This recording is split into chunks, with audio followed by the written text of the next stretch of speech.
Dani, here we are, opening night, 30th annual San Diego International Jewish Film Festival. Your two documentaries kicked off our festival this year. Last night at the Underwriter preview night, tonight opening night.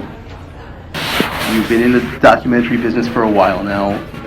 What is the process like for you, and how do you go about getting it going and getting it off the ground and turning it into a film? Yeah, I'm first and foremost a storyteller, so I start from a story that I love. I know that it's a long journey, so it has to be something that will keep me going, and I will be interested in it even if it was not what I do for a living. And if it's a story like Dolphin Boy, if it's a story like On the Map, if it's Picture of His Life, which I also co-directed with Jonathan Neer, or if it's Aulcie, those are stories that I'm interested in it no matter what. So I've done a lot of documentaries, I've done some feature films, narrative. I always need to find something that will keep me going and will wake me up excited in the morning. And that's basically the secret, doing it out of real love for the story. And I am looking for stories that will be positive.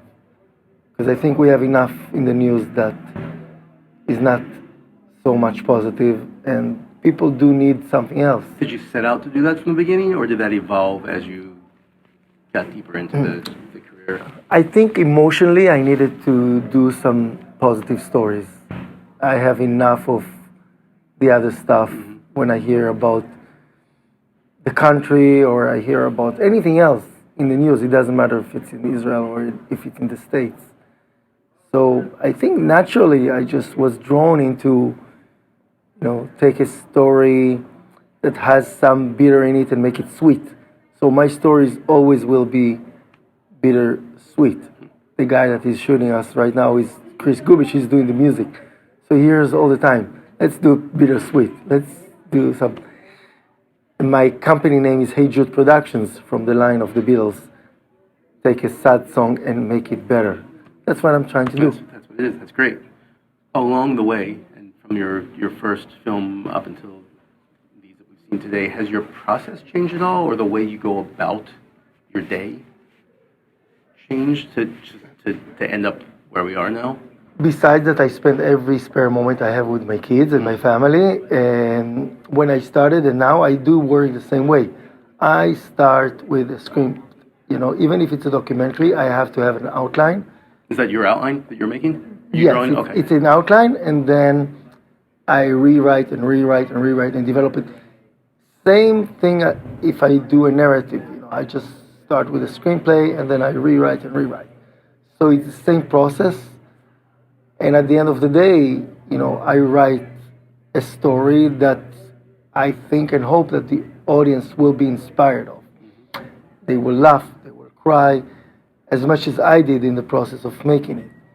And again, we're mentioning Chris Gubich because he's with us. Making the music is another layer of telling the story. So in every aspect of the writing, it starts even the research, the writing, the shooting, the editing, the music, sound design.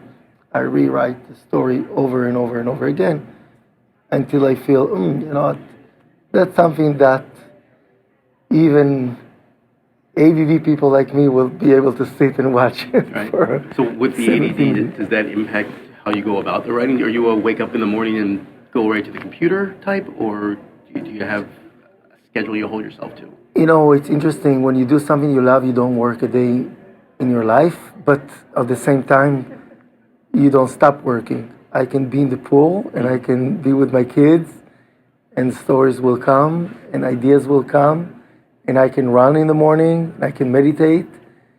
I do need to set time aside to just sit and write and put them all together. But in many ways, like Steven Spielberg said, I don't dream at night.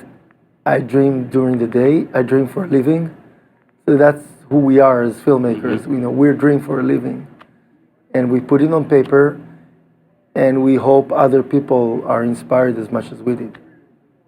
And you mentioned to me that you're starting to explore narratives more. More and more, yes.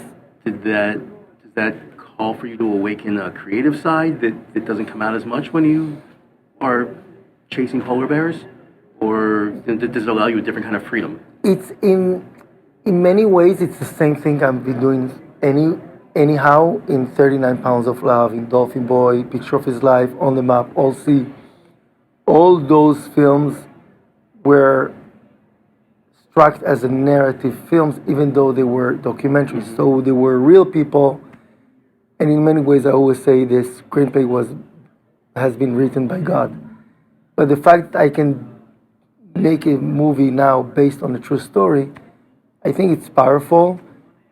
And I've been going through that road, so I know where the strengths of the stories are, where the weaknesses are, how can I make it even better.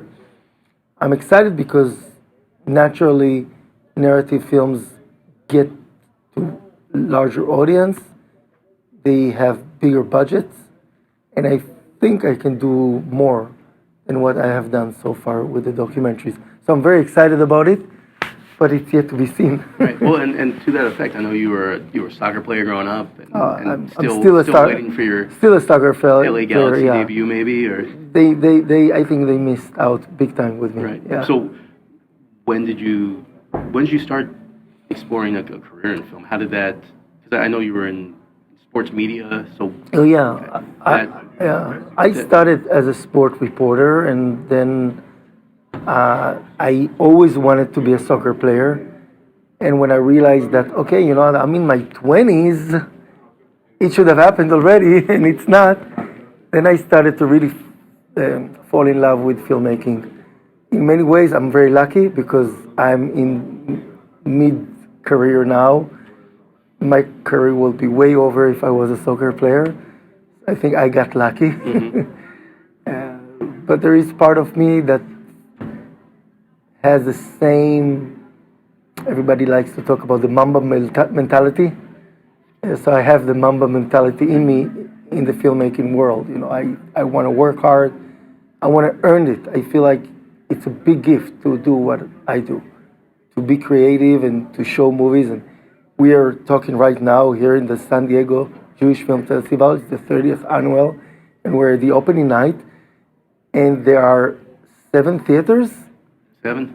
7 theaters, listen really well. 7 theaters showing Picture of His Life. I mean, I feel I've been blessed. You know, I'm very thankful for what Jonathan Nir and I have done for so many years. It's been shown right now, this second in 7 theaters. And the only way I can respect that is by working hard and have the Mamba mentality as much as I can. It was just one Mamba, but we can and we should be inspired by his work ethic. Is that a story you might tell one day? I will tell you that I just heard a few days ago that, you know, Kobe Bryant was number 8 and he changed to number 24. And Aulcie, my new movie, his jersey was number 24 in Florida State in college, and he switched it in Maccabi throughout all his career to number 8. Wow. So I don't know what the spirits of the numbers telling me, Right. but that was pretty overwhelming to hear. And I don't know, so maybe I did tell that story. I will tell you another thing, that we showed the movie in Orange County just 3 days before he passed away, and one of the people in the audience said, "Send me a link, I want to show it to Kobe." So maybe he does see it somewhere. I mean, I don't know, I believe in higher power, so I think that maybe if I will not tell Kobe's story, maybe in so many ways I do tell it in other ways. Great, the passion and the work ethic and the legacy. Absolutely. Well, it's great having you here. Yeah, thank you so I'm much. excited for people to get a chance to see the film and see the films at other screenings. Yeah. And yeah, again, congrats on the award. Yeah, thank you so much. Let's show it to the audience. It's really fun. We just got it. You know, award. This way. There it is. Yeah. It's fun. I can't eat it, but it's yummy. It is yummy. We'll take you to the concessions. I appreciate it. Yeah. Thank you so Danny, much, Ryan. thank you. Thank you.